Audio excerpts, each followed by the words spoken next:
Hi, പുതിയൊരു വീഡിയോയിലോട്ട് എല്ലാ കൂട്ടുകാർക്കും ഒരിക്കൽ കൂടി സ്വാഗതം. അപ്പോൾ നമ്മൾ കുറച്ച് ഫിഷ് വാങ്ങാൻ മാർക്കറ്റിൽ പോയിട്ടുണ്ടായിരുന്നു. ഇവിടെ നമ്മുടെ വലിയൊരു ഫിഷ് മാർക്കറ്റുണ്ട്. ഒട്ടുമിക്ക മീനുകളും നമുക്കിവിടെ കിട്ടും. ഹോൾസെയിലിൻ്റെ മാർക്കറ്റാണ്. അപ്പോൾ ചെറിയ മീൻ കച്ചവടക്കാരൊക്കെ ഇവിടെ നിന്നാണ് മീൻ വാങ്ങിച്ചുകൊണ്ട് പോകുന്നത്.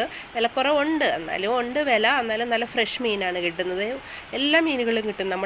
നമുക്ക് ഏത് മീനാണോ വേണ്ടത് അതിവിടെ കിട്ടും. എല്ലാ മീനും കിട്ടും. നാട്ടിലെയൊക്കെ മീൻ ഇവിടെ ഇഷ്ടംപോലെ കിട്ടും നമ്മുടെ. അപ്പോൾ നമ്മളും കുറച്ച് 2-3 ടൈപ്പ് മീനൊക്കെ വാങ്ങിച്ചിട്ടുണ്ടായിരുന്നു. അപ്പം നമ്മുടെ മത്തി, അയില, സിലോപ്പിയ അങ്ങനെയൊക്കെ ഉള്ളതൊക്കെ ഇഷ്ടം പോലെ കിട്ടും ഇവിടെ വരാമെങ്കിൽ. ഇത് കണ്ട് ഈ മീൻ ഇവിടുത്തെ മീനാണ്, ബോംബിൽ നിന്നാണ് പേര്. നല്ല സ്പോഞ്ച് പഞ്ഞി പോലെ ഇരിക്കുന്ന മീനാണ്. റവയ്ക്കകത്തൊക്കെ മുക്കി വറക്കാൻ ഇത് വറക്കാനേ കൊള്ളുള്ളൂ. അപ്പോൾ നമ്മൾ കുറച്ച് വറക്കാൻ വാങ്ങിച്ചിട്ടുണ്ടായിരുന്നു. റവയ്ക്കകത്ത് മുക്കി വറക്കാൻ നല്ലതാണ് അത്. പിന്നെ എല്ലാവരുടെയും കയ്യിലുണ്ടായിരുന്നു ഇന്ന് കൊഞ്ച് ഇഷ്ടം പോലെ ഉണ്ടായിരുന്നു. മാർക്കറ്റ് ഫുള്ളും ഞാൻ നോക്കിയപ്പോൾ കൊഞ്ചേ ഉള്ളായിരുന്നു. കൊഞ്ചിൻ്റെ സീസണാണെന്ന് തോന്നുന്നു. വലിയ കൊഞ്ച്, ടൈഗർ കൊഞ്ചൊക്കെ. അപ്പോൾ നമ്മൾ കുറച്ച് കൊഞ്ചും വാങ്ങിയിട്ടുണ്ടായിരുന്നു. വേറെ ഒരു മീനും കൂടെ വാങ്ങിച്ചിട്ടുണ്ടായിരുന്നു. ഒരു തലയും വാങ്ങിച്ചിട്ടുണ്ടായിരുന്നു. അങ്ങനെ 3-4 ഐറ്റംസ് നമ്മൾ വാങ്ങിച്ചിട്ടുണ്ടായിരുന്നു.